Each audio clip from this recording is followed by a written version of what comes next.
Assalamualaikum semua. Hari ini Ustazah nak masak bubur Ashura Kedah versi yang kedua dengan menggunakan bahan-bahan yang sama, cuma sedikit sahaja perbezaan. Jom kita memasak.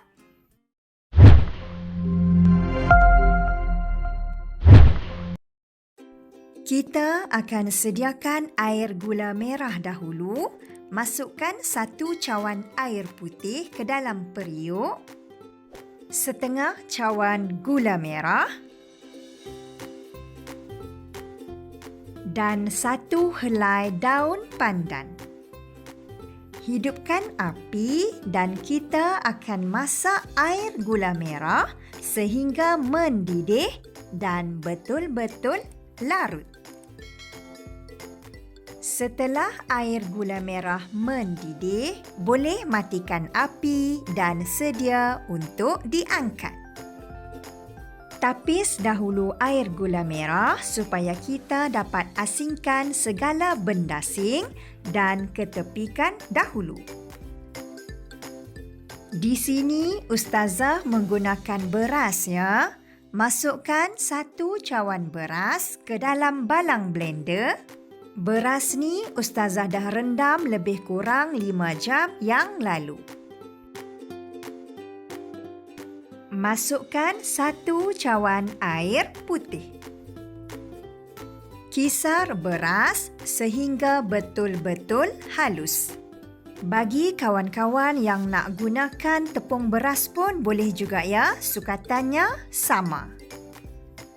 Beras yang telah pun siap dikisar halus akan dimasukkan ke dalam kuali. Tambahkan 1 cawan lagi air putih. Ustazah tuang menggunakan balang blender tadi ya. 1 cawan santan. 1 cawan susu cair.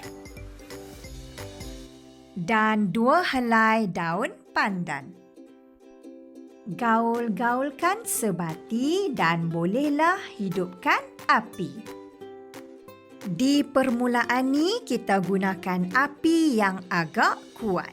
Bubur mestilah dikacau selalu supaya tidak berkerak di bahagian bawah dan tidak hangit.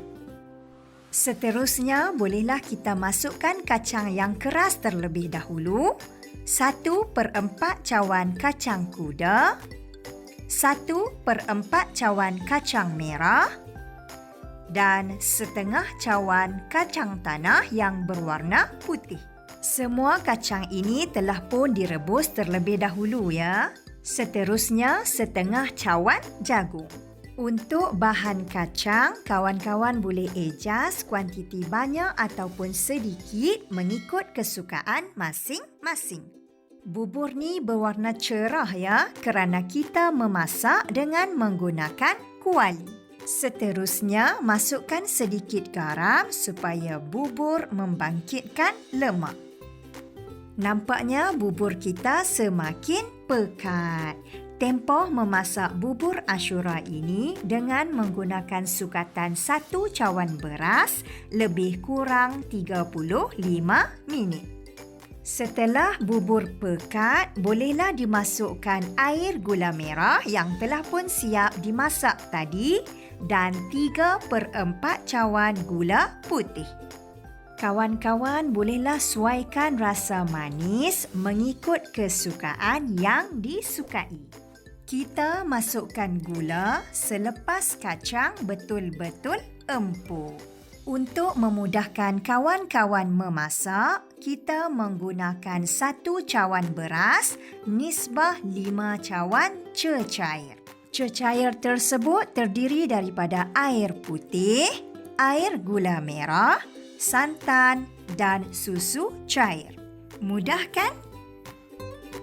Seterusnya bolehlah dimasukkan setengah cawan kacang kuda. Kacang kuda ni Ustazah masukkan agak lewat sedikit sebab telah pun direbus agak empuk. Resepi bubur Ashura Kedah versi yang kedua ini agak berbeza sedikit kerana Ustazah menggunakan susu cair. Kawan-kawan bolehlah cuba resepi ni.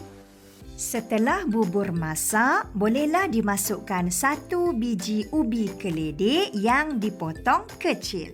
Ubi keledek ni telah pun direbus empuk. Ustazah masukkan di akhir sekali supaya ubi tidak hancur. Bagi kawan-kawan yang nak gunakan ubi keledek yang berwarna putih dan juga ubi keledek yang berwarna purple pun boleh juga ya. Setelah 35 minit berlalu, bubur pun dah masak, sedia untuk diangkat. Sediakan loyang yang sesuai. Kita akan tuang bubur Ashura yang masih panas ke dalam loyang. Siap! Bubur Ashura Kedah versi yang kedua, resepi dari ayam tangan Ustazah. Teruskan subscribe dan selamat mencuba!